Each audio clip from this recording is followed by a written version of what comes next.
Samosa and Chai Founders Roundtable, always. We make products that make people happy, both alone and as a couple. And when you're a bit older, I'll tell you a bit more.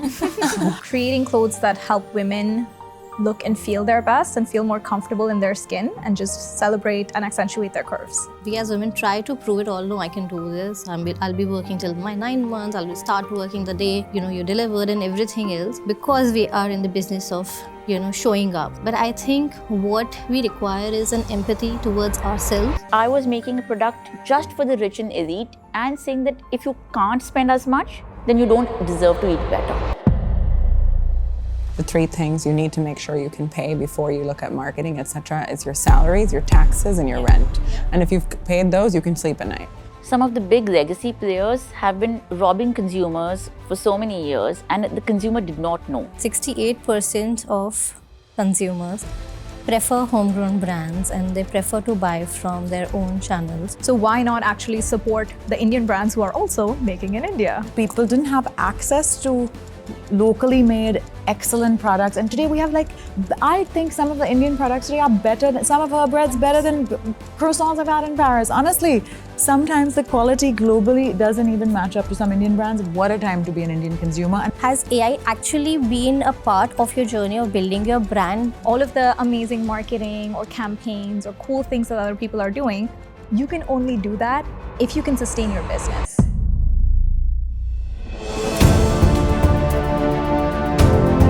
Welcome to an inaugural session of Local Samosa's Founder Roundtable. And today we have 4 incredible women who are building their brands at the forefront of the homegrown landscape. This is Abhishansa Mathur, founder of Local Samosa.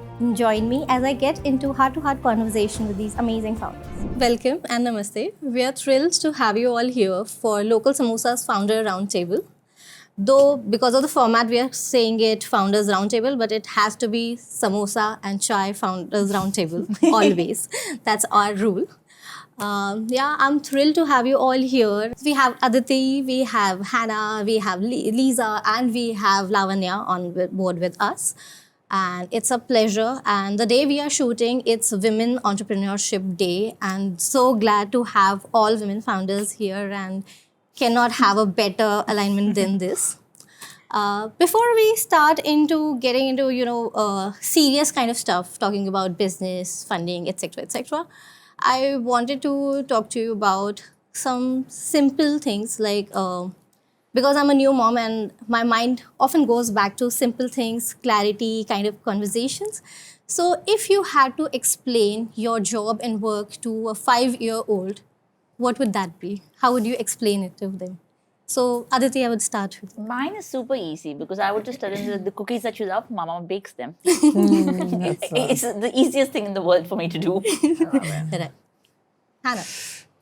We might have to provide an age-appropriate. Exactly, that's the most interesting brand to explain to you.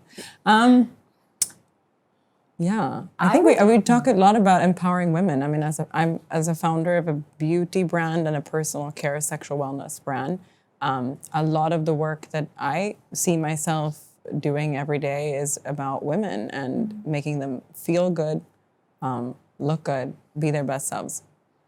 I think I would tell a small child that we make products that make people happy, both alone and as a couple. And when you're a bit older, I'll tell you a bit more.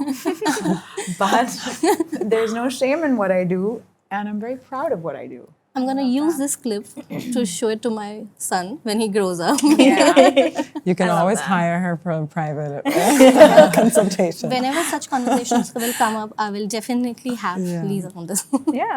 I think for us, it would be creating clothes that help women look and feel their best and feel more comfortable in their skin and just celebrate and accentuate their curves. So that's that's always been the mission statement. And I think, pretty self-explanatory. So getting into the more serious one now. So with the funding down 25% this year and talking about profits have been the right center of all the conversations. What has been your metric, mantra, to scale this year with your discipline? How have you planning to change the conversation? We can start with Hanna.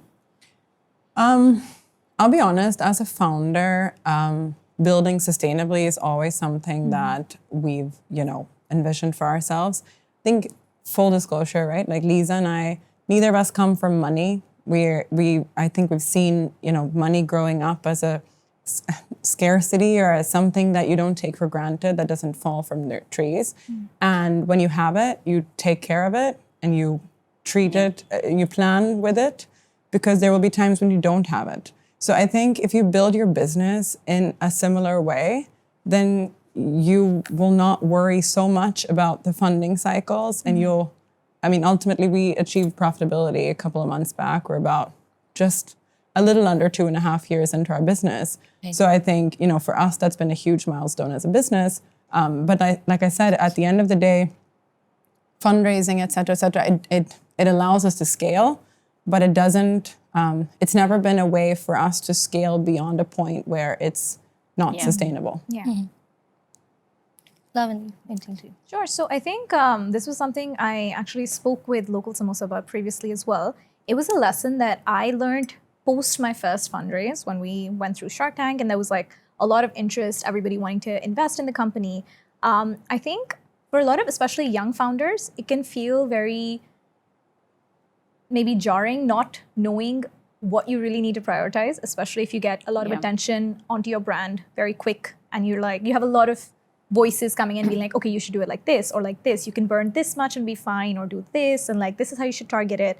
So for us, I think what I really understood, especially in this year, is have your ops and your finances. That is your literal North Star metric. You have to have that in check. All of the amazing marketing or campaigns or cool things that other people are doing, you can only do that if you can sustain your business. I think first and foremost, we also need to remember, like that's something that my dad, who is a person who inspired me to be an entrepreneur, you're responsible for people's livelihoods, right? Like we employ so many people. You're responsible for their literal livelihoods. And you have to take that responsibility very seriously and not just think about the glamorous ways of, I want to be like the founder life. That's not the point. You're running a business. So I think prioritizing sustainable growth, it's the only way to outlast those, shine and bust kind of business stories that get told as, those cautionary tales. So I think for me, it was just head down, figuring out what's generating the most money, what is really resonating with our audience, and not what we think people should want. So also removing yourself from that equation, especially for founder-led brands, and listening to your audience. They will tell you what they want, and you need to be focused on servicing them. So true. I was going to say, it just made me think of a conversation we had the other day. I've always said, like, even at hard times, when you start off, before funding everything, the 3 things you need to make sure you can pay before you look at marketing, et cetera, is your salaries, your taxes, and your rent. And if you've paid those, you can sleep at night. The rest will come and go, but those are the 3 things you need to honor no matter what, like the non-negotiables. Exactly. Aditi, what's for you? I think on very similar lines. I mean, we've been doing the Baker's Dozen for about 13 years, and we were funded only for the 2 years of it. So we've always been bootstrapped. We've always believed in being profitable. Instead, this whole idea of having a business and it not being profitable, I mean, it doesn't make sense. It absolutely, why would you do it? And I think it's in our DNA to be profitable no matter what. And I feel if you don't have that ethos, right, one must know that when you're doing a product launch, I need this much gross margin. And if you don't, then you're selling it at a price which is not sustainable, in a way that is also letting you know that the customer does not value you as much. So you have to come up with a product that the customer values, and the customer has to be willing to pay how much it costs. So I feel that rhythm needs to set in when you're doing your entire P&L. And if it's profitable, I mean, then it doesn't matter that funding's down 25%. I didn't even know funding was down 25%. It's a data point you're telling me, but I didn't know of it. Yeah, that's the sound of the market these days. But what's the biggest win for you guys this year? What is the metric that you chase and it has occurred for you and you are very satisfactory about it? I think for us, it was profitability, right? Like, the first 2 years in a business, you need to scale, but you're chasing the EBITDA conversation. And I think for us, like I mentioned before, breaking even was a big milestone for us, and something that we've taken really seriously. And I think another thing was launching on quick commerce. Yeah, I mean, for me as a first-time entrepreneur, I think there was so many, every month something so exciting seemed to happen. But, we made in India, we sold 250,000 units. We, just the rapidness at which you can create impact, I think, in a country with as many people as we do when you're building in a category so new and so untapped has just been exhilarating. There's a... More, it has to be given credit to your social media presence that you came up from. Like the conversation you already were having on your social media channels. And I think your audience loved you so much because of the content, because in India you do not have this content available so easily, talking about taboos very easily in simplifying manners and everything. So I think, according to me, that also gave you a good push. And if Leeza Mangaldas is doing, we have to do it, kind of thing. I think that the products we create together were built from the fact that my audience reached out. I've been doing this for 10 years, the sex ed now. Yeah. And people would reach out every single day being like, sex is uncomfortable. How can intercourse be more pleasurable for me? I've never had an orgasm. And toys and lube seemed like such immediate solutions to better bedroom experiences for everyone. They're just so immediately efficacious. They're so accessible and they're not very expensive. It's like such a no-brainer for people to be able to access these things. And it was like, if no one else is doing it, we're going to do it, And now so many people are doing it. I feel like, who would have thought? When we were thinking about this brand, people were like, you're going to go to jail for this. And I was like, what? No, I'm not. Yeah. And now, and the industry has changed so commerce. much. The last 2 years or so, a lot has changed in the segment, and I think quick commerce has been a huge part of that, of opening up the segment. I keep saying that groceries, like food and drinks, as well as sexual wellness, the two sort of very naturally aligned segments with quick commerce. So on one hand, quick commerce is helping fuel our growth, but at the same time, we're also fueling the growth of quick commerce. Yeah. People want our products between 8 p.m. and 2 a.m. in the morning. And they want them at the door. So there's no family, relative, child opening the door. And you have, so the control is with you. And again, it's an on-demand kind of purchase, right? So ultimately, I think, quick commerce has been... When you guys started, did you guys think you'll be quickly shifting to Q-commerce? I don't think we thought anything. We were like, let's build a cute brand. And I don't know. I think that we wanted to just create the product that the consumer wanted, and we figured we'll find a way to get it to them. There was a time when you used to have to plan this purchase so much. It would be like, my friend's cousin's neighbor is going to Amsterdam, so I'm going to request them to bring me back a sex toy 3 months from now. Today, so from that level of non-access to the fact that you can get it with your bananas and atta, like this has a vibrator. With your it is bread. my vision and mission, and I've been trying. I would, if we can find some social impact investor, if you're listening, I would love for you to give me money so I can airdrop these products so that no woman dies without having an orgasm. Like, that is the vision that we started with. We were like, we will figure out how. Then the fact that Blinkit and all prioritize these products so much, it's front and center on Singles Day, on Valentine's Day at 2 a.m. It's incredible it's to see that change. Because the need for pleasure is unmet at scale, and it's such a universal human need. So Leezus stand at the intersection of intimacy, wellness, and cultural conversation change. So how you guys show up as a brand? Like, how has the cultural conversation changed through this year, particularly from your consumers or your audience, that you have showed up as a brand and worked towards it? We're really proud that we've made it mainstream. I think it's now pretty mainstream. If you can buy it, as I said, with your atta, and if you're selling in the numbers that now brands in the space are selling at, it means people are ready for this. And it's not even so taboo anymore or so... as I said, 2 years ago, people thought as a founder, you could go to jail for selling sex toys. Firstly, why? Like, I will fight that fight if I have to. There's nothing wrong, shameful, or dirty about sex. Secondly, how can we be in denial about the fact that look at the population numbers. Sex is being had.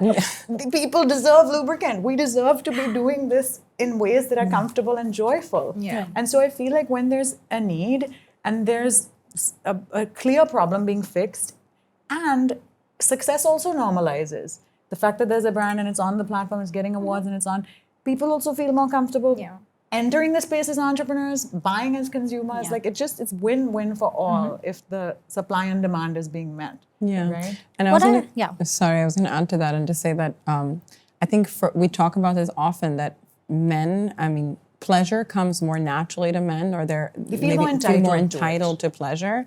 So I think one cultural shift that we've really seen over the last 2 years is this transformation of women having more education and awareness and feeling the right to be able to purchase these products on their own for themselves without it being shameful and dirty and wrong. That's definitely been huge for us to be part of. And I think you don't have to explain pleasure to a man as much as you have to explain it to a woman, and being part of that change and through the education that Leeza does on her platform, I think that's been huge. So one thing I noticed for your brand was building products and packaging that are not too much on the face. Like even if you are caught by your parents, grandparents, or children, there's something that you can explain, okay, this is a lipstick or this is a shower holder. So I think that's something, it balances out your audience as well, and the kind of handles the taboo a little bit. What are, according to Aditi, what according to you are the cultural changes that happened this year that made you shift creating your brand, like your products? So I think what's been happening for the past few years, and this is especially post-COVID, people want to make healthier choices to eat.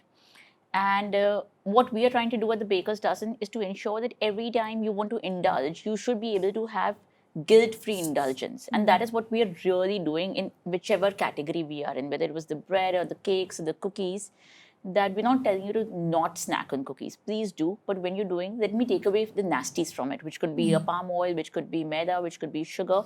And that's what we have been doing. This year, I think what's been exciting is we've always had high value, large products, which means they're more for a table consumption, for like a group of people together. This year, what we're doing is going more on the go. That can I have a single size portion size? Because you want to keep that in your purse in the middle of your work day. Maybe it's something that you open up at 4 p.m. in the office to share it with someone. So trying to bring in the entire value, what we were doing at the Baker's Dozen, put in a smaller pack size. And that's where this zero maida donut cake that I was telling you about came in. And it's doing brilliantly. I mean, we were thinking of kids when we were launching this, but so many vending machines in offices that have this, and it's a great mid-meal snack. So I feel this cultural shift that I'm not going to starve myself, I am going to indulge. And today I get a guilt-free option to indulge too. Since I became a mother, I consciously became very aware of what I want to feed my baby. 100%. And then it came that I don't want to feed the same junk to other kids as well. So earlier it used to be that, you want to pamper some kid, you would buy chocolates and cakes and everything and gift them because, you want to pamper them. But now I have become so aware of this thing that, no, I don't want to pamper them with chocolates also. I want to, even if I want to gift something, I would have to look into the ingredients. And obviously, brands like the Baker Dozen with such donut cakes, donut cake, comes to handy. Like, you can give it to them without feeling guilty about, you are not doing to your own kid. How can you do it to the other kid as well? I always feel, and this is something that's been happening for the past 8 years, 9 years, since the day I got pregnant. Every time I'm developing a product, I'm thinking, is this something I would feed my child? And if it is something I would feed myself when I was pregnant, because everybody is so conscious of what a woman eats when she's pregnant. And I always told my mom, I'm going to continue eating my bread through my pregnancy. And if I do, that's the quality standard I'm following, not something a governmental body is setting. And when I was pregnant and when the kids were about to be born, and I was like, when they are 6 months and they eat their first solid, would I give them my ragi bread? Yes or no? If I would, that's what we make. So for me, a big driving force in product development is this. Is this something I'm feeding to my child? If yes, let's make it. If no, there was no point ever doing it. So whether it's premiumization, Q-commerce, or climate conscious buying, what was the macro trend that you followed building your brand or chasing, and figuring out this is the trend I want to follow for a longer run, and this is the trend which is will here just for the buzz, and then it will go away. So what is one thing that seeing the patterns you worked on your brand? So I would say after, say, being 4 years almost into this journey, what I realized was for a lot of, especially Indian women, we have very unique bodies, right? We're blessed with beautiful curves, but no woman is going to have the exact proportions or measurements. That's just a fact of life. And what I realized is like, rather than being like a trend-driven, fast fashion-y kind of a brand, that's something that we never really wanted to be. We wanted to make clothing that you could find yourself keep coming back to year after year after year, which would just last in your closet. I still have clothes from our first shoot in like 2021 that I still wear to this date. So that was the kind of test of time. And then after that, with a lot of conversations with our customers, focusing on, of course, returns and exchanges, which is such a key metric, especially when you're looking at profitability, going back to that, fit will always be an issue unless you figure out a way to have a garment fit a customer's body. So I think building into our product some sort of a way of adjustability, customization, or some sort of a room, whether that's with adding smoking or stretch or using materials that are going to be better, more stretchy with lycra or natural fibers, or having like lace-up designs that we have in a lot of our clothing because we want to highlight the beautiful curves we have. I think that became like a center point of almost every design that we were making, whether that was with our ethnic wear brand, Sanj by Leah, or with Leah. So everything that we were making, it was like we would try on 3 to 4 different S sizes or M sizes or L sizes and be like, okay, does this fit all of you well? Like, is this still something that you would want to wear? So really going back to the issue of solving that fit for the Indian body and not just doing that copycat paste model of like European sizing, jo fit hona hai, dekh lo. So I think that became a very, very core aspect of like just strategy that we followed and prioritized at Leah. Because one, it reduces your returns and exchanges. It's more sustainable because again, all of the logistics involved in that is just astronomical, the cost of the environment even for that. And then also just the customer satisfaction and how often you find yourself going back to a piece, which is what we want to encourage, right? Like inculcate that habit of re-wearing, restyling. Right. So that, and then pieces that you can mix and match and wear in multiple ways. So I think those were 2 things that we really focused on this year and had a really, really good positive impact on us. It like can't explain how it impacted like our return and exchange numbers. And that's something that we know, okay, that's the right direction. So yeah. Wasn't it challenging, like catering to every kind of body? Isn't it challenge? I will say this, when I was starting out, I did not look at the logistical nightmare that having a very, very size-inclusive brand did. Of course, very vocal about, I don't understand why more people aren't doing this. Once you get into it, once you start scaling, you understand. But this is something that I've said before, I will say it again, just because it's a difficult problem, that doesn't mean it's not worth solving. So somebody else's like comfort as well as like a proper fitting garment, that shouldn't be optional. That shouldn't be lower in priority than a company's goal for profitability, right? Like if you're in as crowded a space as fashion, like if you're not looking to add value, why do you exist? Like what's the point? There are 30,000 other brands who can do it. To that question, I'm not sure if this is how it worked out for you, but when a company is spending more on logistics, to me, that's where the fat of the business lies. And the fat in terms of money, which a consumer doesn't value. So automatically, when you do what she's saying, you would become more profitable. Exactly. You would also become more customer friendly because although as a customer, I have an option of exchange, but it's still a hassle, right? Massive. So by doing some of these things, which what she mentioned earlier is listen to the consumer, it is better for the P&L part of the business too, because that was adding no value to a consumer's experience to you. Yeah, and you don't need to necessarily increase SKUs or like even the size range that you have. We have a very extensive size range, like extra small to 5XL. We've always had that. But by utilizing certain fabrics or certain silhouettes and certain techniques, whether that's with stretchier fabrics, with smoking detailing, with lace-up adjustability in addition to, say, a zip, it'll make your garment a little costlier, but it's so worth it. The customer is going to want to come back. right? Like if you have a good experience, you're like, okay, I want to keep going back to that brand because at least I didn't have to do a return or an exchange, and this Even is something that I consumer enjoy body wearing. sizes change, right? I mean, I could buy something 2 years ago, and my body has Exactly. changed in the past 2 years. Yeah, which So is to be a why bit we of- even have like 1-inch margins on each side. We started that this year, and that just allows for a lot more adjustability, right? Like if you want to take something out, take something in, you can still have that. So I think for fashion in particular, this is the main issue we really need to solve, and it doesn't matter if nobody else is. This is my Mount Everest. I'm really focused on climbing it.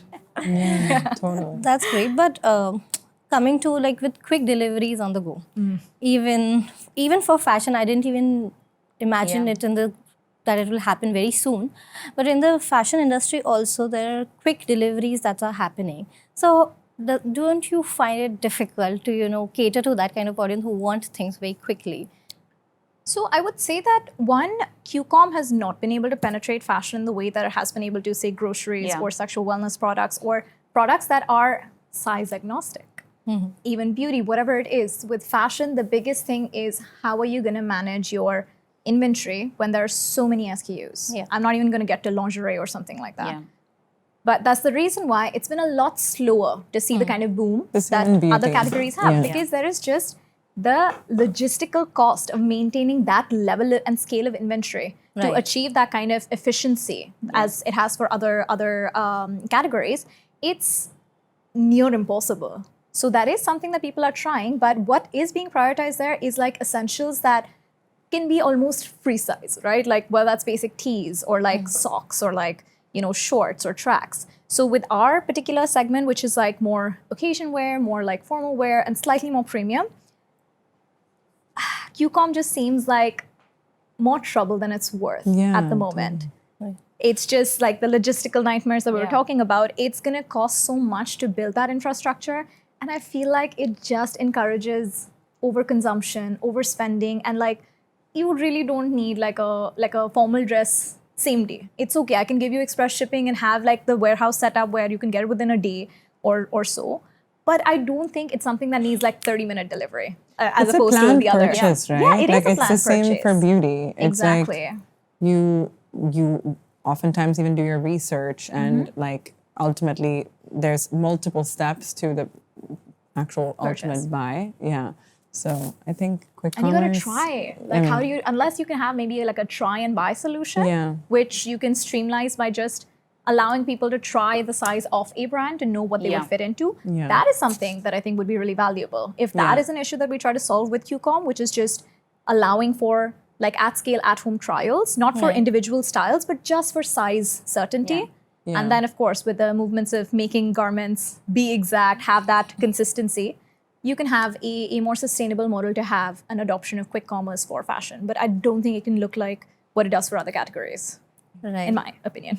I agree. Definitely, and I feel as Indians, we used to plan a lot of things. Our vacations were also planned like 2-3 months ago. With QCOM and services like this, we have left the ability to plan things earlier. It is such a boom. Like, to be very honest, we Blinkit, Zepto, Instamart very often. Like, be it grocery, be it, I have to get ready today and, take out beauty, like look at what lipsticks are there, what makeup products are there. We will do that. We do that. But now I think about, there was a time, you used to plan, you used to research what you want and then go. Now what we do is we go to the app and see what's available and let's get that. So I think that's the change. Aditi, I would want to speak to you about, like, you were on QCOM, then you have been on doing D2C earlier, then you have retail space as well. So how do you define your channel strategy? How do you decide on that? Where you should double down or where you should, eliminate it and, you are not overextending any product? I feel one thing that we've always done as a baker's dozen is listen to the consumer. When we started in 2013 as a pure D2C brand, we put up a few shops in Bombay and we used to bake through the night and sell in the morning. And I think it was about 8 months or 9 months into this, and a consumer came in and said that I come from Powai and I'll end up buying this bread from Prabhadevi because my work is here. But I so wish you were available in Powai. And I so wish you were available in the grocery store I go to. And I think it was that little indication that they gave, which is what is called omni-channel today. For our category, it was always very clear that मैं हाथ ऐसे करूँ and the customer should get my product, because this is your daily grocery basket. You cannot plan and go somewhere for it. And there are too many local options that are available. So when we were doing pure D2C, we gradually started shifting to modern trade. At that point in 2013, 14, 15, quick commerce didn't exist. I mean, e-com barely existed. Yeah. And I think in 2020, 2021, when quick com started, we were the first few people to move there. And what we always see is, what is the consumer wanting in terms of the product or in terms of the service? There was a time when we were selling from our own stores, but through Swiggy and Zomato to their houses. But now the problem is that they have to order a loaf of bread, which is, let's say, 120 rupees, and they have to pay a 30 rupee delivery charge. Whereas the same loaf of bread, when it's available in, let's say, an Instamart or a Blinkit, they'll add eggs, they'll add a ketchup, they'll add a few things and make it a grocery basket. So that's far more customer friendly. So those are the aspects we keep looking at. What is consumer friendly? And that's where we should be. In terms of which channel, which store, which partner of ours we'll invest, a lot of it is driven who is more gung-ho about building that category. Because if the partner is gung-ho about building that category, life is significantly easier. Otherwise, you're ramming your head against a wall. It doesn't make sense. Second is also where we see, where does it make business sense? Because there are some places which are extremely discount driven. We as a brand are not discount driven. We are very simple that we've made a really good quality product and we would like you to value us. Hence, giving hefty discount is not in our DNA. So some of those aspects also come in. And obviously, wherever you see that, okay, let's say in a D-Mart for a product in Bombay, my sales is picking up and I didn't have to do hefty discounting, we will double up. Double up could be meaning building capacity at the factory to produce higher. Double up could be to increase the frequency of deliveries that we are doing. Double up can also be the marketing spends, all of it. Then we say, okay, if this product here is working, then let's the entire company, all of us work towards making it bigger and better. Because that's eventually adding value to your consumer. And that's what the whole aim was, right? Right. So, others, if you would want to chime into this, like what are your channel strategies for building your brand, and where do you understand what are your metrics to understand this is helping me build a brand or this is just wasting cash? Oh yeah, I mean, we've spoken a lot about quick commerce today. For our segment, that it's made a lot of sense. But I think ultimately, the way we've started off and the way we'll always maintain our positioning is a direct-to-consumer brand, and we built a very strong website presence from day one. It's very closely linked with the education that Leeza drives on her platform, because again, especially women may need that information in order to make an informed purchase of which product to buy or what to use it or how to use it. So today we have over 60% of our traffic on our site being organic, and ultimately it stands for more than 50% of our revenue despite scaling on other platforms. So for me, that tells me that we have a strong brand and that people still value us to the point where you're okay to wait 3 to 4 working days to receive your product because it's coming from leezus.com instead of going on a quick commerce platform and getting it in 10, 15 minutes.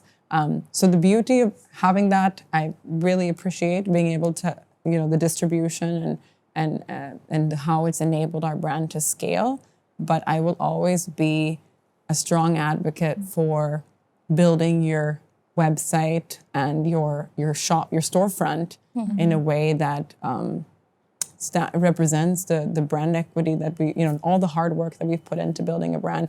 I think quick commerce gives a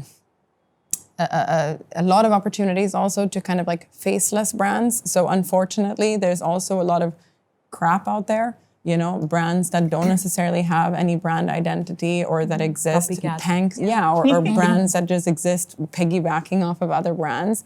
And so, again, for us, for that reason, I think the website presence for us has always been core, and no matter how much we scale on these other platforms, that will never stop being our utmost sort of priority to enhance the consumer experience on our website. There's also like a hefty margin you pay to your quick commerce partner, right? So, and you don't own your customer data. So I think that's what I wanted to dive into. I guess depending on product, she has such a high retention product. You might need a new loaf of bread every 2-3 days. You don't need a new sex toy every 2-3. I mean, exactly. Maybe you do, but we have multiple options. But we do try and have exclusive offerings, and the more high value items we might focus on our own platform for, and the more affordable. Sometimes fulfillment is so expensive for a very cheap product. It might be better to have a quick commerce exclusive. Exactly. You can have like strategies that inform both your own Yeah. brand site and the distribution channel you're going for. But I think with our brands, we've managed to create brands where the customer is looking for Baker's Dozen or Leezus or Leah, not just bread, toy, and drink. Exactly. And so we are actually bringing people to the quick com who are searching for us. Right. And then they Yes. also see all these other people. Like, in a way, I'm Yes. like, we should make our own little quick commerce system. Totally.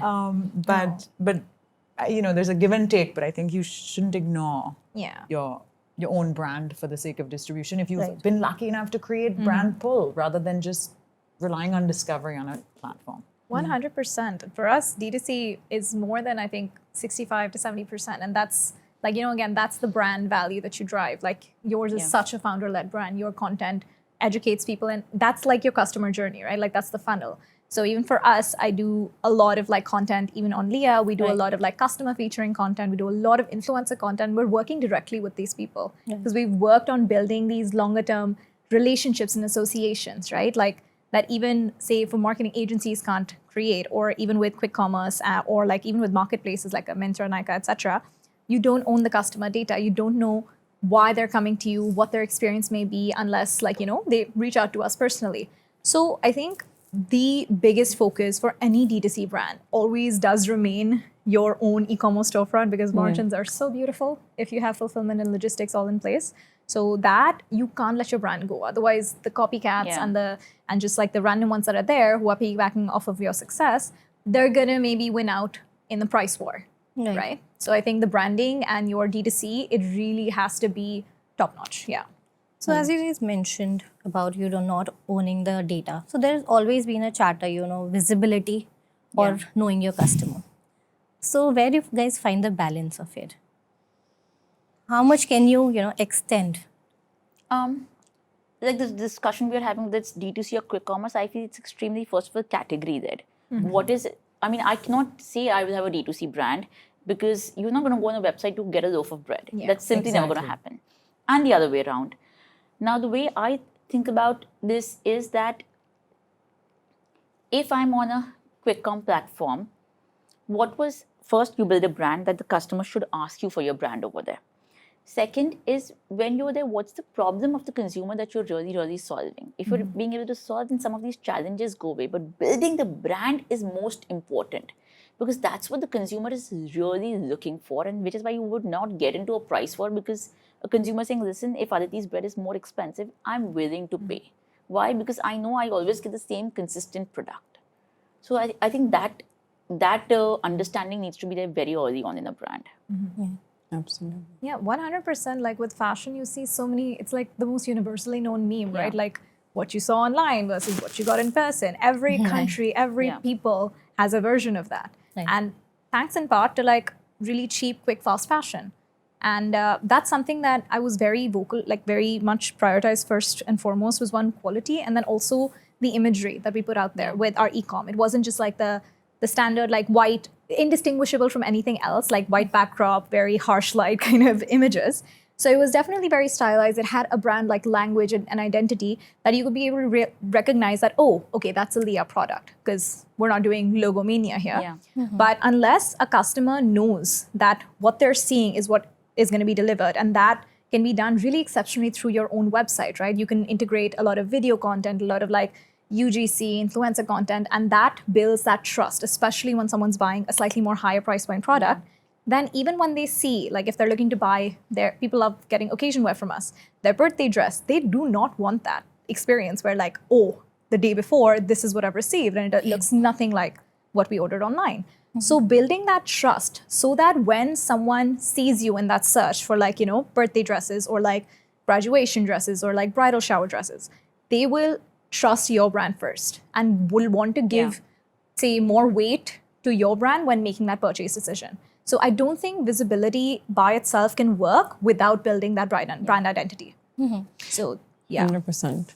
I also think like there's been a huge shift, right? Like in India, just 1.5, 2 years ago, I think the consumer was more comfortable going to marketplaces to buy these products.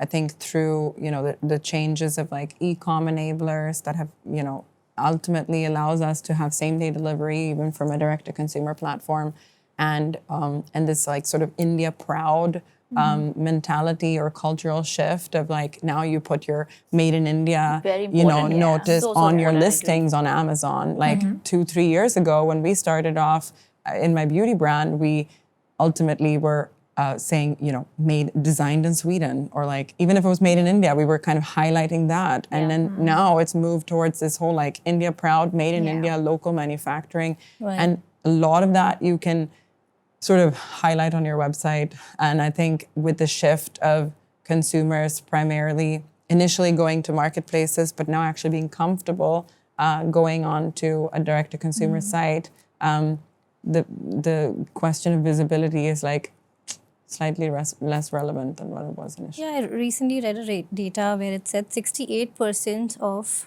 consumers prefer homegrown brands and they prefer to buy from their own channels.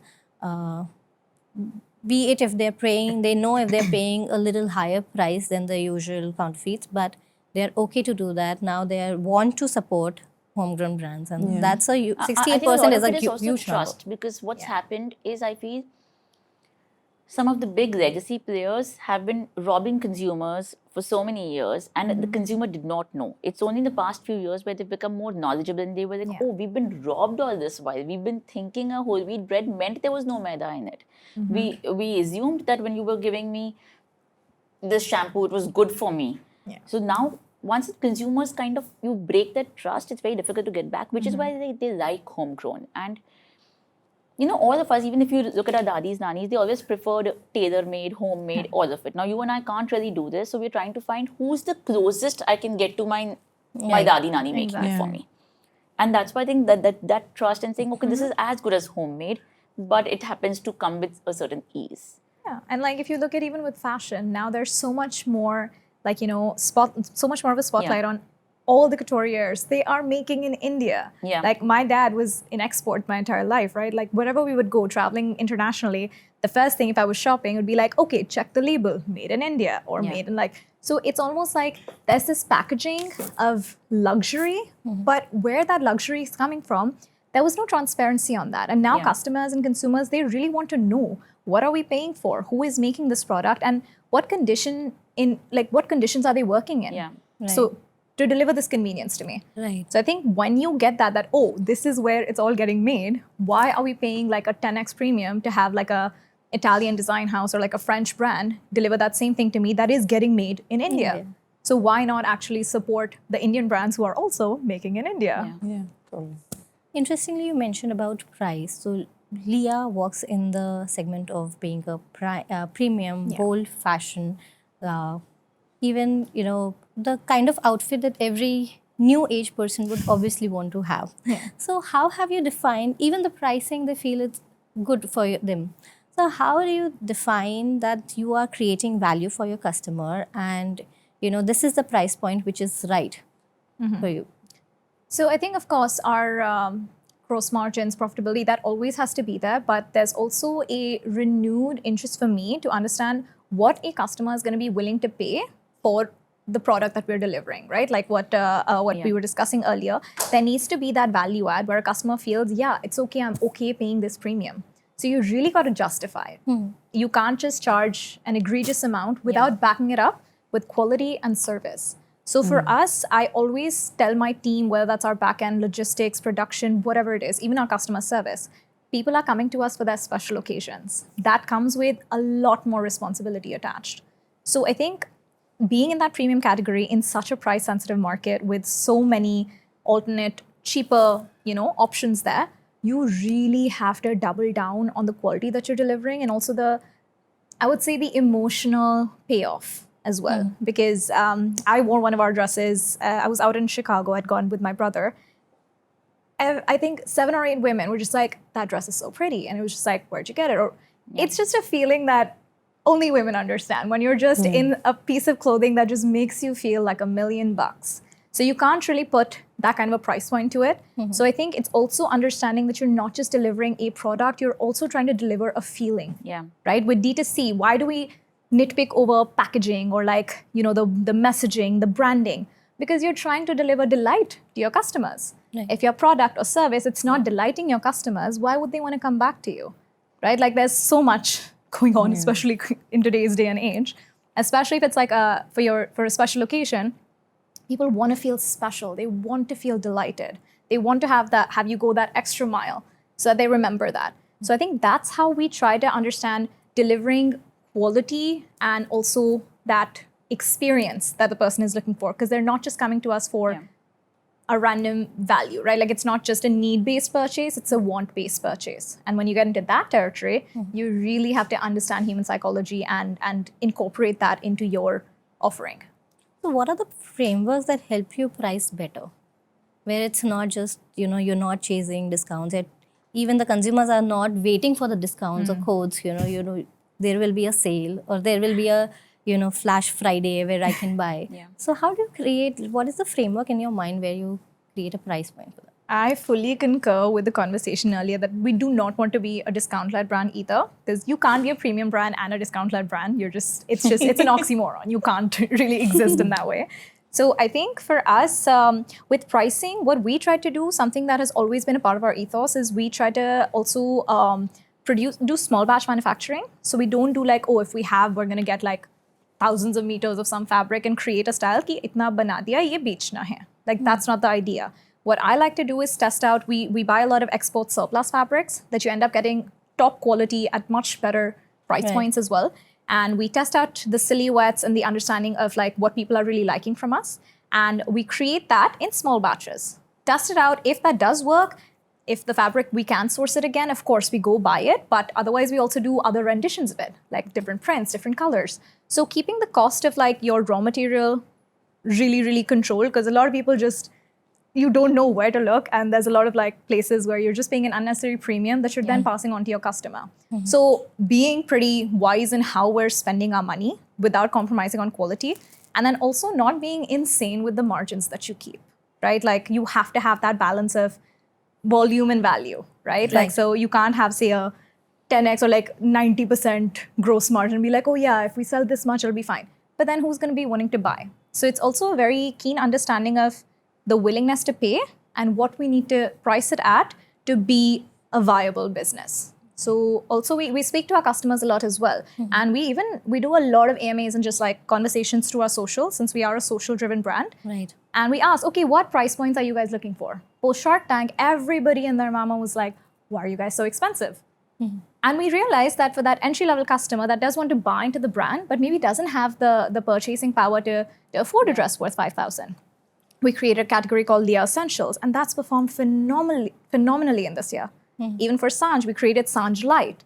So it's a similar aesthetic without a lot of the embellishments, and it just opened us up to a whole new market. So again, listening to the customer and seeing the price point and the value add, balancing that. Yeah. Is there anything you have to add on to it? Resonate with all that has We were looking at each other when you were talking. We were like, it's the same. Exactly. Minis.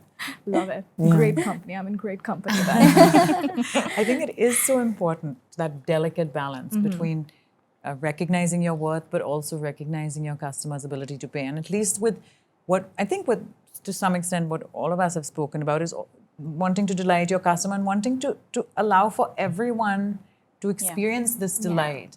I think that India is a country where until recently people didn't have access to locally made excellent products. And today we have I think some of the Indian products today are better than, some of our breads 100%. better than croissants I've had in Paris. Honestly, sometimes the quality globally doesn't even match up to some Indian brands. What a time to be an Indian consumer. And why should only rich Indians get to experience it? 100%. So I want to do all I can so that the everyday Indian can afford a really good Give them the product. Amul butter. Yeah, like Amul butter. I talk about Amul butter, the brand I love so much. Because I can afford French butter, but I will always use Amul butter. It's so good. You'll find Amul butter in every household, right? regardless of socioeconomic. And the product, the packaging, the marketing is all great. Right.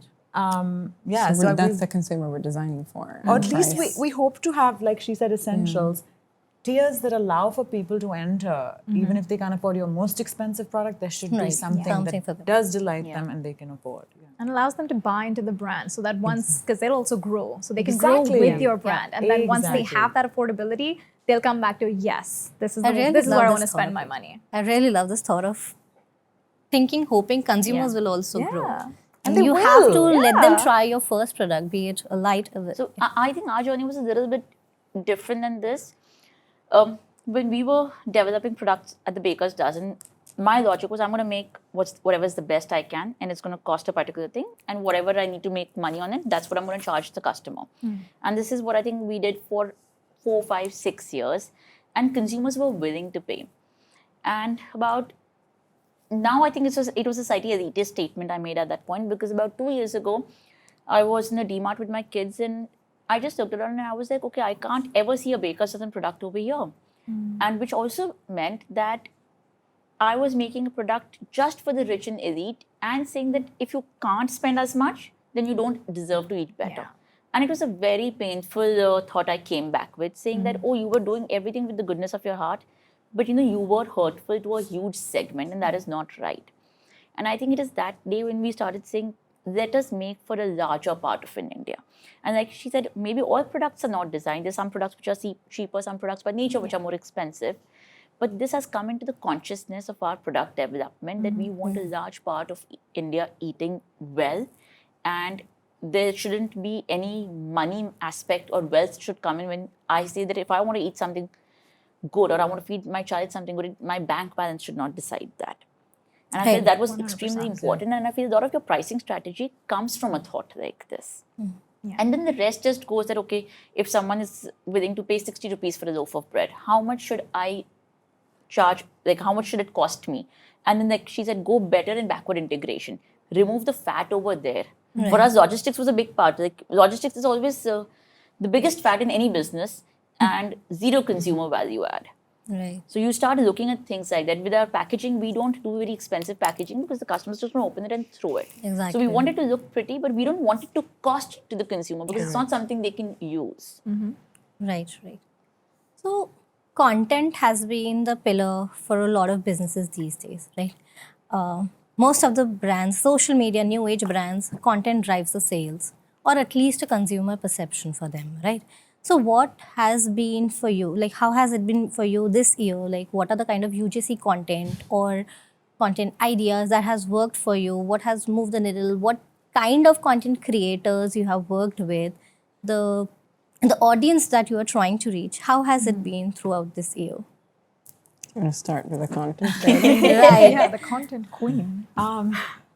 Because our brand is creator-led, I think content that is educational is central to how we built awareness, demand. Even just before we had the product, we had the content actually, right? So particularly in a category where awareness around usage of the product, some people might not even realize a solution exists to the problem that they're facing, or might not even have the privacy and space to articulate the problem. If you're experiencing pain during sex or you've never had an orgasm, often that's something you've never even told anyone. Or you didn't even have the language for. Some people don't know what vaginismus is and that lubrication and dilators can help with that. They just experience the pain. So I think the education is so central to people even knowing that these products exist, knowing that there's solutions there's names for the things that they're experiencing, etc. For us, educational content has been key, and we've tried to do educational content that is not preachy and boring, because so often you don't want to listen to someone like talking down at you or focusing on or like scaring you, you know. I think so often any respectable person talking about sex spoke about it like it's something only other people have. Very scientific. Those people over there doing that thing need condoms so they don't get HIV, you know? And I think what I do that I don't see very many people doing in this space, and I invite them all to do it, is just talk about sex like it's something I have and enjoy, and you should too. And I think that helps the consumer dismantle their own shame. You know, it's not a disrespectable, it's not an unrespectable thing we're doing or talking about or selling. And there's so much joy to be had. The solution provides so much benefit. So I think conveying that content allows us to convey that. I think nobody needs to know about the benefits of delicious bread they know. I don't need to be convinced to buy bread, I'm buying it. But in our case, we need to explain to people why they need this product. But I also think, since we're on the topic of UGC, I think one of the things that I've realized as someone who's building brands with creators is ultimately the importance of the topic or the product really strongly resonating with the person who's selling or educating about the product. I mean, we just launched one of our most recent launches, Dilbar, is a women's product, and we launched it last week. And we did, we got over 50,000 organic shares in 12 hours from Leeza's reel, But if Leeza had been selling like lipsticks or maybe bread. Yeah. I think I could sell bread. Maybe not 50,000 shares. I don't know, man. I don't know about a dress there's or a good something, founder market fit, right? You probably would not see the same kind of Traction to it. engagement. Yeah. But it's so closely, I mean, people know what to expect. So like when they're seeing Leeza's content, there's no question of like, is this genuine?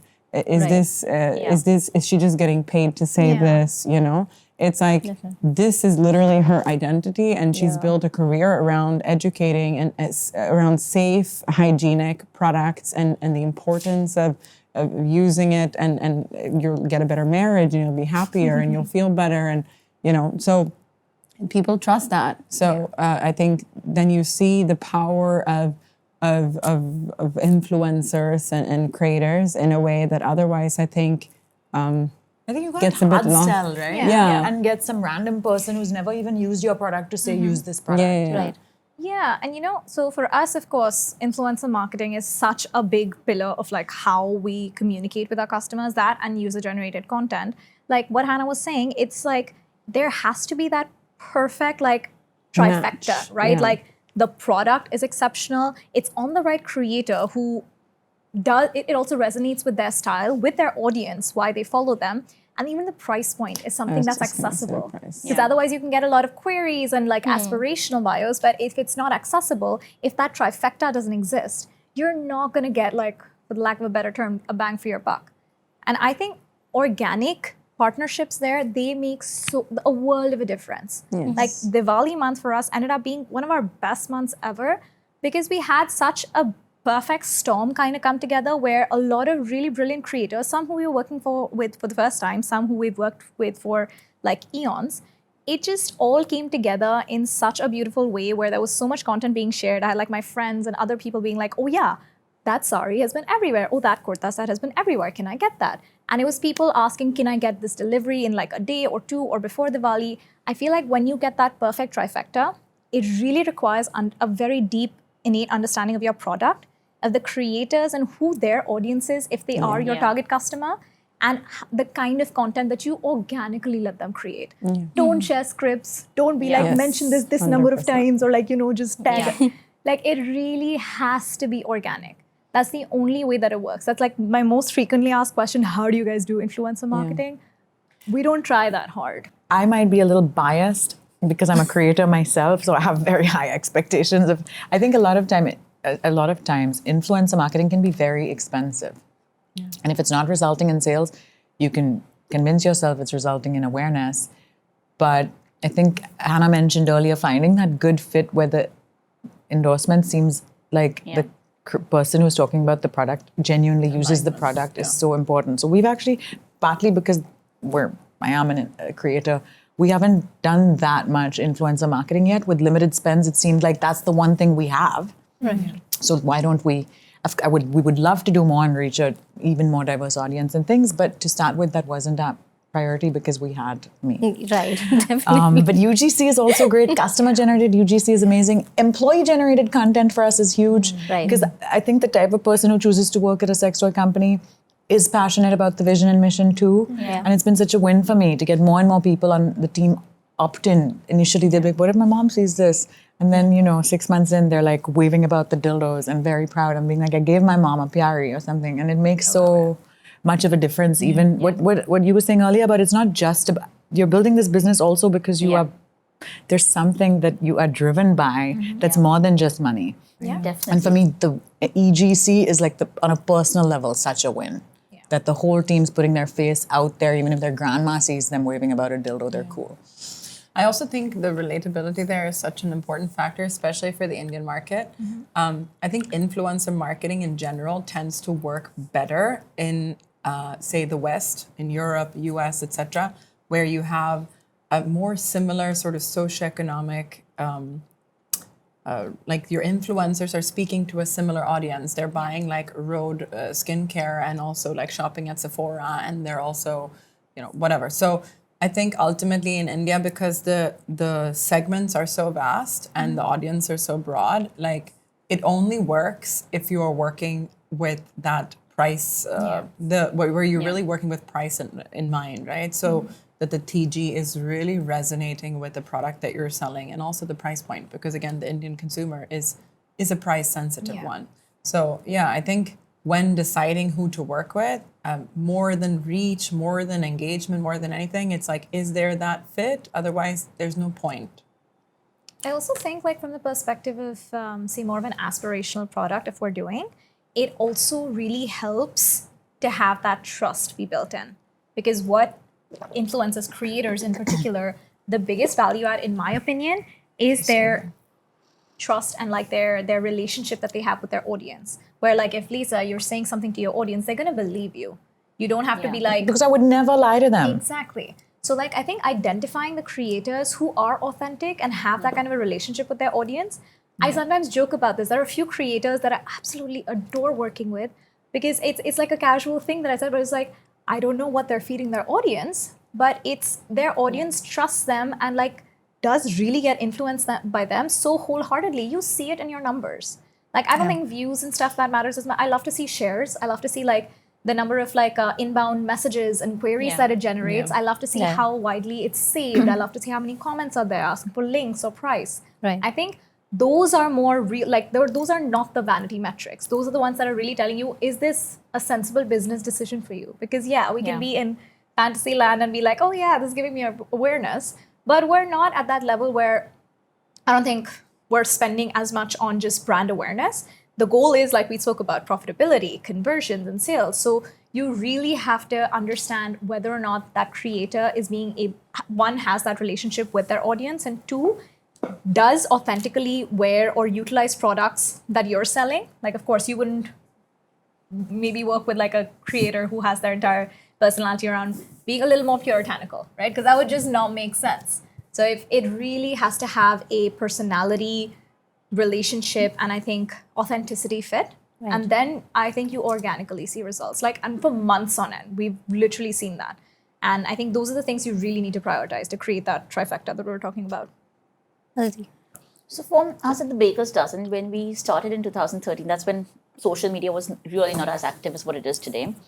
Our consumers would love coming to our kitchen in Dadar and seeing how things were made. And we always kept our doors open. Like, you could just walk in, see what's happening, pick a loaf of bread and go. And I think there's a certain, especially with bread, there's a certain intrigue of how one makes it. And what we try to do with our content is have a lot of footage of what's happening in our factory, of how are we shaping it, how are we baking it. First, people love looking at shots like this because these are not curated. This is so raw and so natural. Second, I don't need to ever tell someone that I'm honest. You just see it. Like, you never use these words that I'm good, I'm honest. The way it happens, they see it. In this content, where we go honest to the next level is, we don't use gloves in our kitchen, which is a bit controversial to say, but my simple reaction is, gloves when I wear, people think that my hands are safe, but then I do this and I do this and I do this, and then I take the same glove and touch the loaf of bread. And bread can never be made with gloves. Can you make roti with gloves? So when we shoot our content, we ensure that nobody should be wearing gloves just because someone's going to put this on Instagram. So that's the kind of authenticity we take it to. That does brilliantly for us.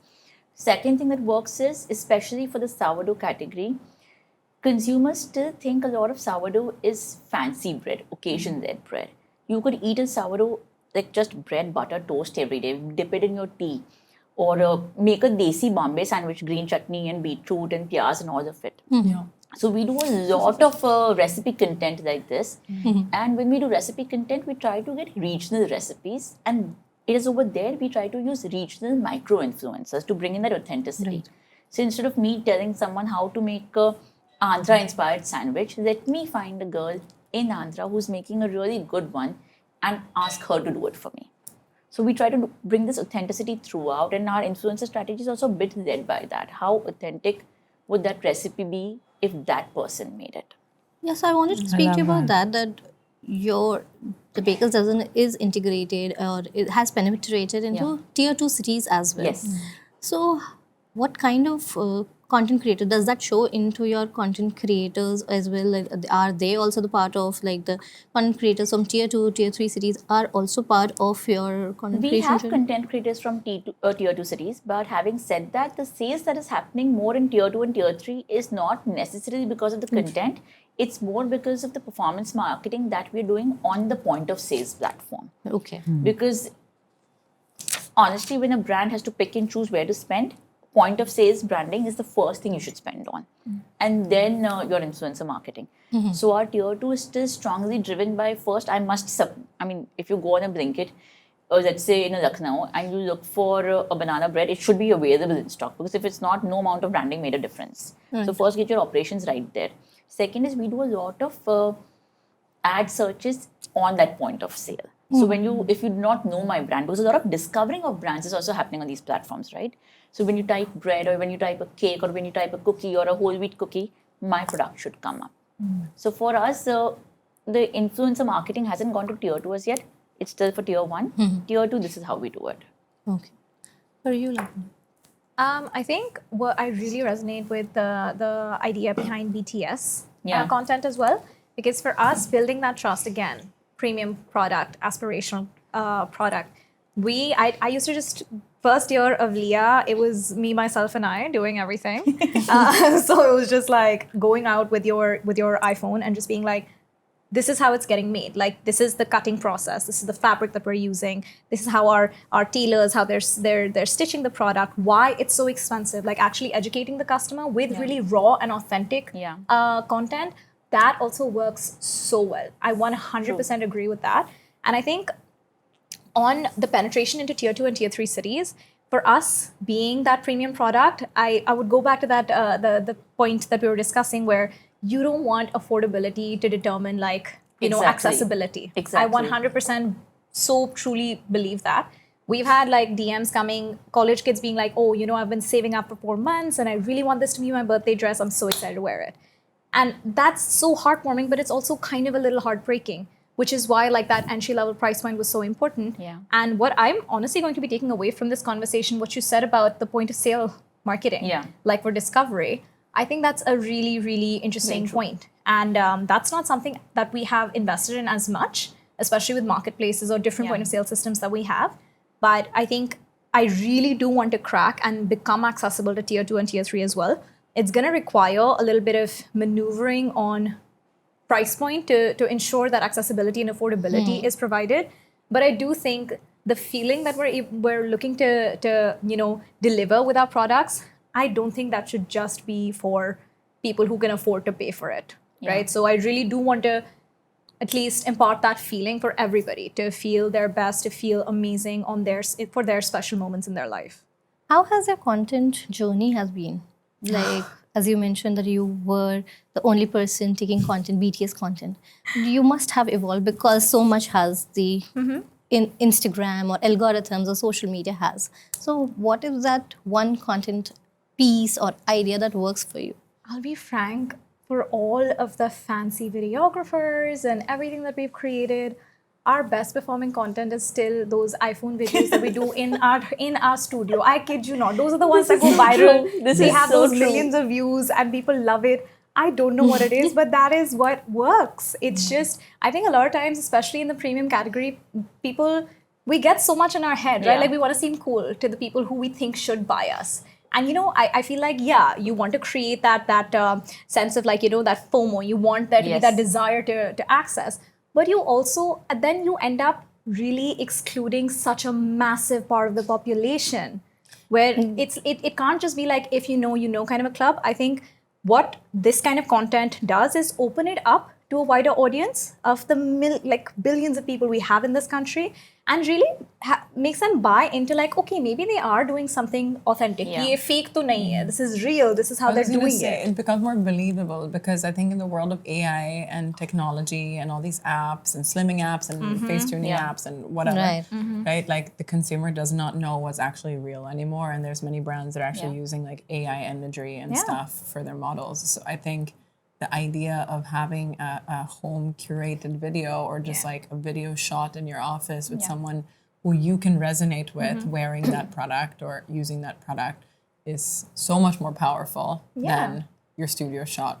And like, a lot of times, high I'm sure quality like content. you would also relate to this, Leeza. Like once your face also becomes associated with that brand, there is a certain trust factor that you also bring in. Like Totally. if I can help it, I always want to wear Leah. If I'm not wearing my brand, like why do I expect other people to want to do that, right? Absolutely. So that's the first test. You will first test the product on yourself. I'm sure that's a really Best great part of my job. experience. A really great experience for you. I get to test lots of products. I love that. But yeah, you test out those products. We do a lot of like conversational things, or like if we're thinking about expanding into a new category, or if we're thinking about like, experimenting with a new price point, we want to be so transparent. That's the first thing that I tell. Even if I have a team now, which is not very large, we still keep it very, again, cost effective.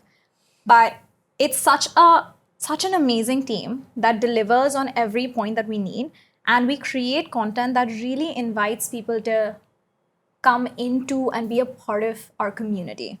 So it's not curated, it's not AI generated, it's not like, you're never going to think that, oh, was is pe kya edit kiya hoga? Is this going to look like what it will? Because we have so much content, whether that's on me, whether that's on our customers or through influencers, you see what the product moves like, how it wears and how it fits on different body types.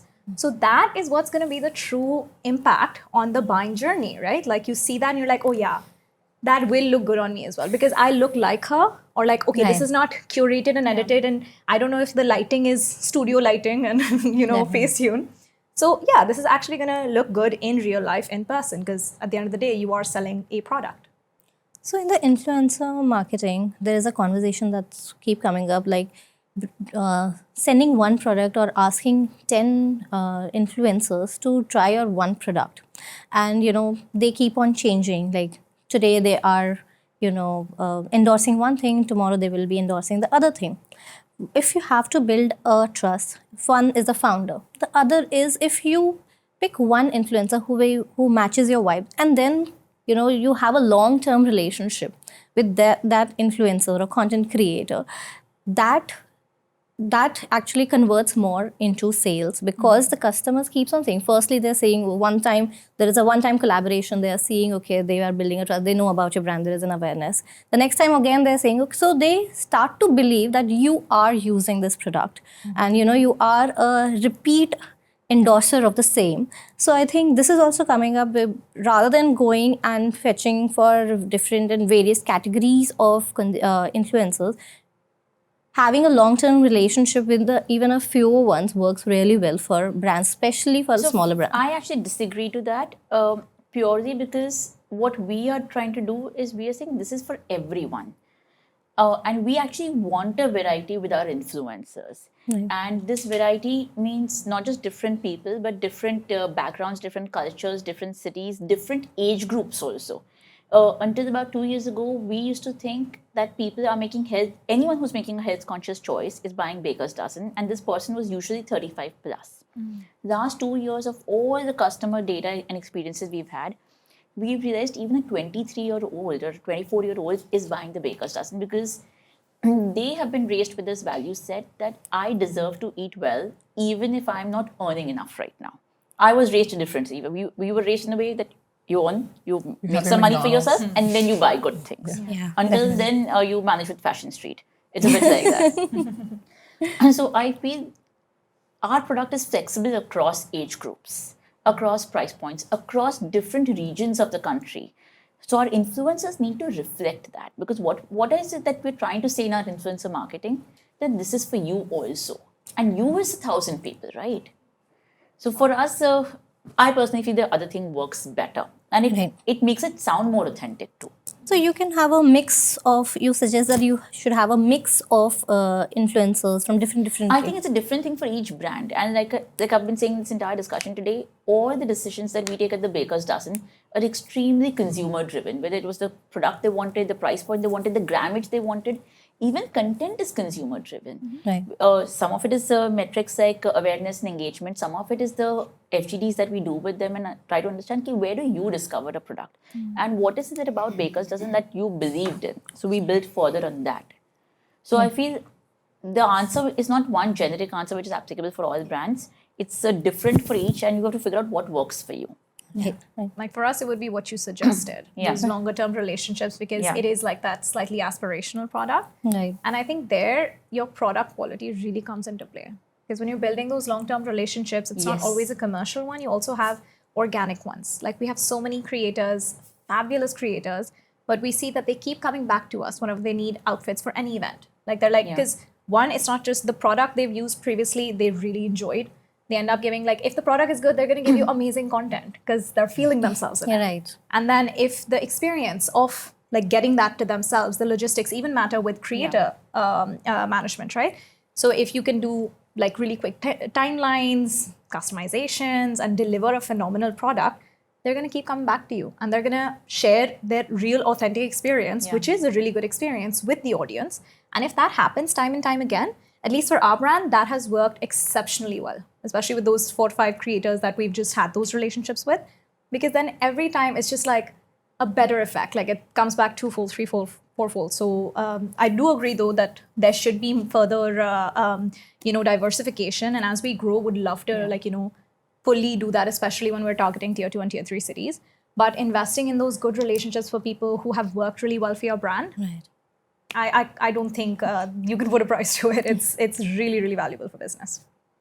So we were speaking about AI. AI, there's no conversation now which is without AI these days. So what are the AI, has AI actually, diverted, or what I could say, has AI actually been a part of your journey of building your brand, basically, from personalization or automation or co-creation in your journey? Has anything been a part of it, or these things have fall flat for you? I think one of the things that has evolved quite nicely for the direct-to-consumer landscape from an AI point of view is customer care. I think customer support in general, like when you have questions for a brand around your order or around a specific product, usually that happens when customer care is closed. It's like when you're at home or in bed at night or when your kids are sleeping or early morning before you go to office. And so for us, I think working with AI tools to help extend that service or that point of, even if it's just someone getting back to you to say, we'll be in touch in a few hours, has been really important, especially because, again, the kind of product that we sell is so, we sell more at night than we do in the day. But I'm not a huge fan of AI generated content, though, I gotta say. I'm a huge fan of AI. I think, where are we going? So the way where AI has benefited us, like we spoke earlier, when we were D2C, we had consumer data, right? You have consumer, what they're buying, when they're buying, what the frequency is. The minute we shifted from D2C to, let's say, go offline and on quick commerce, you lose this perspective, which is a very important perspective you lose. I mean, it's not an option that we had because the consumer does not want a D2C version of the Baker's Dozen. Where AI has helped us bridge that gap is because there's so many data mining crawlers out there, which help us get all this data. In the sense, what are the ads we are running? How much, what's the ROAS we are getting? How many seconds is what one viewing for? All of this, AI helps us put it in a more systematic way because there's too much data out there. This also, AI gives us an idea because we have to be across more than 1,000 pin codes in India. Which pin code is sold out? How do I know that? So those that sort of visibility that we need, AI helps us do that and makes it in a very comprehensive way. And I've seen the difference in the customer experience and the sales numbers increasing in the past 8 months since we've started using these AI tools. So that has worked brilliantly for us. Where it hasn't worked is in our demand forecasting. In the perishable industry, demand forecasting is so important. And we've not been able to crack. I'm not saying AI can't do it. I don't think we've been able to, like the AI and Baker's dozen demand forecasting marriage hasn't worked as right now. Right. But definitely AI is useful. Anything for you, Lavanya? I personally have like a love-hate relationship with it. The business side of me, the founder who's looking at ops and like Same. CRM, everything loves it because it really does bring in a lot of efficiencies, whether that's a simple away message or streamlining a lot of the most frequently asked questions that are just, that can be, nullified and just, and addressed through AI. And then there's the creative side of me, which absolutely despises it because there are so many brands now you'll see they're blatantly copying styles, just changing the model face and going live on marketplaces without like, there's literally no recourse. And it also is generating a lot of, I think, additional added skepticism that we really didn't need as e-commerce businesses, where customers are now like, is this even a real photo shoot? Or even is as this women, AI generated? like you're seeing, is this someone that I should aspire to look at, or is this computer generated? Even like there was this video where they were talking about how one of the biggest fast fashion retailers, I won't name names, started using AI generated imagery. And they were just going out like, there's like 3 extra toes, or like the waist size is different in each like photo. And it's like, how will the customer even know what does that product look like on you? Yeah. And it just, at an industry level, especially when such industry stalwarts are adopting this kind of a technology without fully understanding the repercussions of it, positive and negative, it is going to have like a resounding effect for everybody, right? Where a lot of this UGC content and stuff comes in. Because AI slop is really real, and it's that feel that there's something wrong with this content. You can't pinpoint it, but that's why like hands and faces is what AI can't generate, right? Yeah. But on the other hand, we're working on integrating it in a positive way where it can be like virtual try-on system. That's something that we're working on that can help you make a better and more informed decision with your consent, of course, and reduce those logistical costs, the fat that we're trying Even to the trim. customer experience, because I thought this would look good on me, but actually that looks better on me. That entire thing goes away, right? You can see, you can compare. So that's something that we're actively working on developing and taking live by Q1 next year. So it's a love-hate relationship. And also being like discerning about, because at least personally, I don't know what your guys' experience has been. There are a lot of B2B brands where AI has just become a buzzword where everyone's using it willy-nilly without actually backing it up with anything. Like, oh, this is agentic AI, this is that. So also taking that with a grain of salt. Yes. Because I think we like to think we've come a lot further ahead than we actually have. We have. And a lot of the solutions out there are very, very not what they advertise, right? Very So I think also being discerning in how you choose to utilize AI in your business. Is it even relevant? Is it really what people are claiming it is? And educating yourself. I think what I really have tried to prioritize more is staying up to date on, okay, this is what the state of things is. This is how to evaluate whether or not this AI generated or like agentic AI, this product is actually going to be doing what they're going to be doing, and not wasting your time, because otherwise you can end up doing like these proofs, these concepts with companies. It takes like 3-4 months to integrate, despite whatever people would say. And it ends up being a cost to your business rather than saving you anything. So I think that's another angle that from a founder perspective, you also have to be discerning in how you choose to employ AI to further, supplement your business operations. Yeah, so as we have all women founders, and you guys mentioned there's nothing different to be a women entrepreneur, but the world sees this differently, right? I know you want to pitch into something there. Yeah, I was saying this before the session, but I think, I have a daughter who's 2.5, and I'm pregnant with 2 more. And I think as a female founder, one of my greatest fears when I got pregnant, both first and second time, was never ever related to my ability to be able to do what I'm doing the way I've been doing them, or as well, just adjusting for sure. It comes with a lot of adjustment and a lot of sacrifices and a lot of moving things around to make things work, but never doubted my ability. But the world doubts your ability. So it was always this fear of like, what will my investors think? What will my team think? Having to kind of, feeling the need to prove that women can do both. And that's a bit unfortunate, I think. Like ultimately our work speaks for ourselves, and we've had some of the most success. In fact, fun fact, Leezus launched the day my water broke. So my daughter is exactly as old as Leezus is. And I think ultimately, we've had some of our greatest successes also while I've also been when building a family and navigating motherhood. And I wish that more women spoke about that. But women can't do it all. It's a lie. Like, I think it's a toxic thing to keep saying that women can do it all. We can do everything, but you have to balance things, and it always comes with certain sacrifices. So, you have an important meeting, but you woke up and your kid's sick. You got to prioritize your kid. You have an investor meeting, but your kid needs to get picked up from school. Okay, you know what? Tomorrow I'm going to send someone else to pick up from school because I have to attend to this business meeting. So it's just a constant matter of weighing your options, prioritizing, and knowing what's important, but not trying to do everything all at once.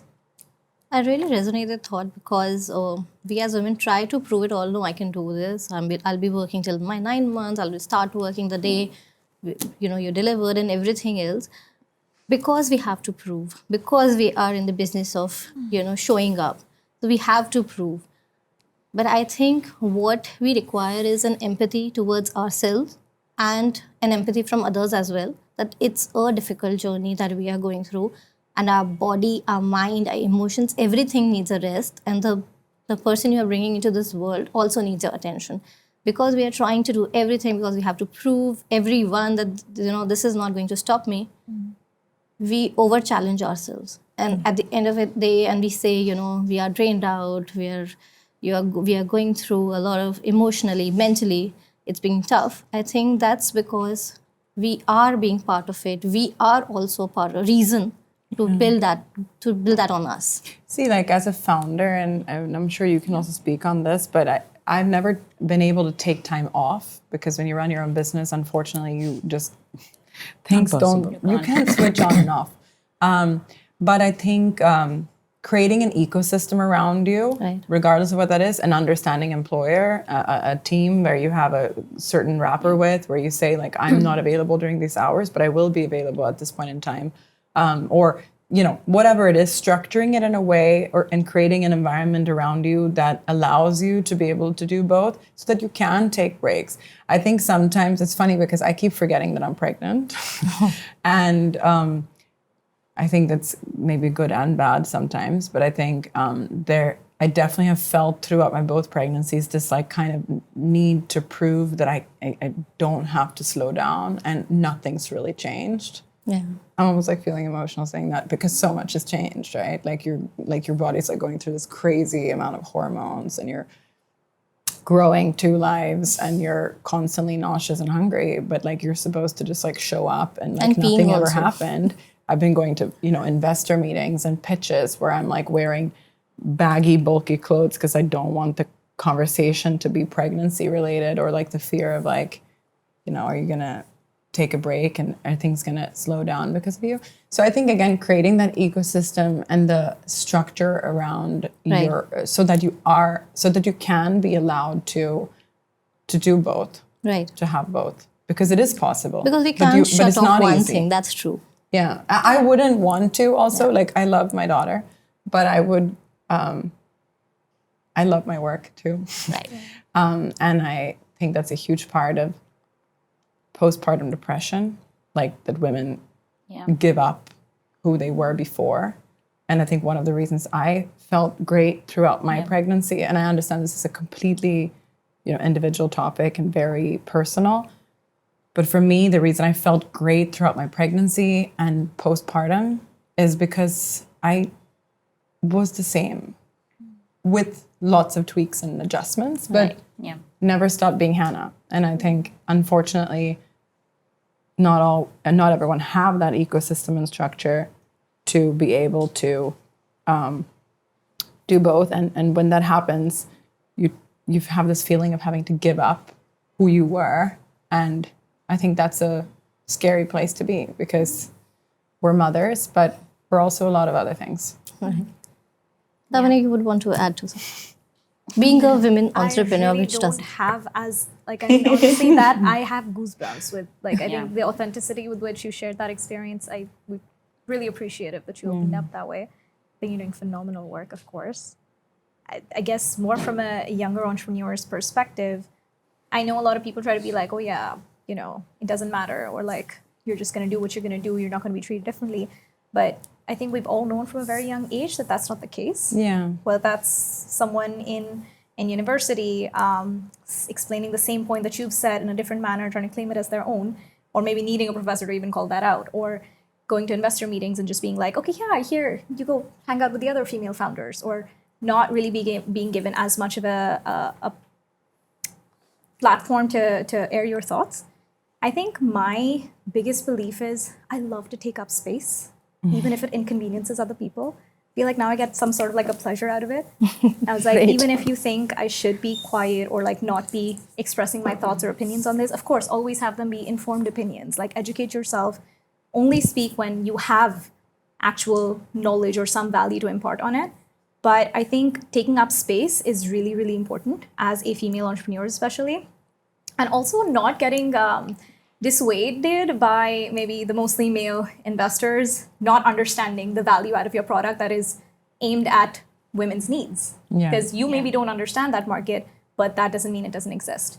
So really fortifying yourself, having that confidence to know that despite other people or other forces trying to, like, say, push you down, you have to be your biggest champion. And you have to know that I know what I'm doing. I have a certain belief backed up by data and facts, and I'm going to do this. And even if there are 1,000 people along the way who doubt me or say that you should be doing this differently, that differently, you should still always trust your gut instinct and take up space. So there are a couple of thoughts I have on this topic. I was raised in a family where I was one girl and 3 boys, and I was like the only girl in the extended family too. And I was raised in a way where your gender did not have a role to play. Whether you're a boy or a girl, the same is expected from you, the same liberty is given, and the same workload is put. When I started working, for me, it was very clear what I'm expecting from myself, because I never thought I'm a girl, so I will not be able to do these challenges. Having said that, there was a time where, especially I think post-pregnancy for about a year and a half, instead I don't think I realized for the longest time that I was going through postpartum depression. I didn't know that term enough to know what was happening. But post-pregnancy, 2 years post that, what has happened is I've chosen to tell myself that I'm not living by anyone's standards, because that's exhausting to do. And it's not exhausting because of the number of hours of effort you have to put, because you're choosing to live someone else's life. And then I started setting goals for myself. What is it that I want to do? Whether it was my work, whether it was my kids, whether it was my family. And what I realized is those goals were much higher than what people were setting for me. Now, for this to work out, there had to be an ecosystem, which meant I needed my help from my parents. I needed help from my kids also had to help me out. I mean, I had to tell them that, listen, your mom works from this time to this time, so you're going to be with your nanny during this time. And this is what my work life is going to look like. So it is also getting them on board. And like how you mentioned, getting your work team on board. That I'm like, for me, starting early is super easy. I can start at 6 a.m. in the morning, which means my team needs to start at 6 a.m. in the morning. Luckily, I also run a manufacturing unit which runs 24 hours. So I changed a lot of my lifestyle around this. But to me, this is not exhausting anymore, because these are goals I've set for myself. I find it extremely challenging to do that, but I love it, because otherwise life would have been really boring. And then the minute you say, this is my goal, that entire thing, oh, what is the world going to think of me? What does that investor think? None of it matters, because I just adore who I am. So Love I've this, worked very Aditi. hard to get where I am. That makes me so happy for you. Yes. And it's amazing where, if like for a trip like this where I had to come to Bombay, if I tell my kids I'm away for a day and a half, and they're like, is it for work? And I'm like, yeah, they're okay. But if I tell them I'm going out with friends, Oh my God, yes. My that daughter's can't 2.5 happen. and she Your knows. only fun time is with me, mama. So, and it's all right. I mean, you skip a few things and you realize that you have to ration in life, which is part of being not a woman. It's part of being a human. Yeah. So I feel at times as women, we dramatize our situations too much, and at times as women, we don't give ourselves enough power and respect that we ought to. Yes. Which is why I think just treat yourself as a human being. That is it. Don't bring in this gender conversation. Right. a bit controversial, na, to make this No, statement. I think that's so true. Cheers, girl. Thank you. Okay. So, what's your bold outcome that you're building today for your 2035 moonshot? How do you want your brand to be by building by then? What's your thought? I want all of India to be able to say we love baker's dozen and we eat it. I mean, all of India, not just a sect or a segment or a city, all of India. Some product they should be in love with. That is what we are aiming for. We are hoping for quite the same outcome.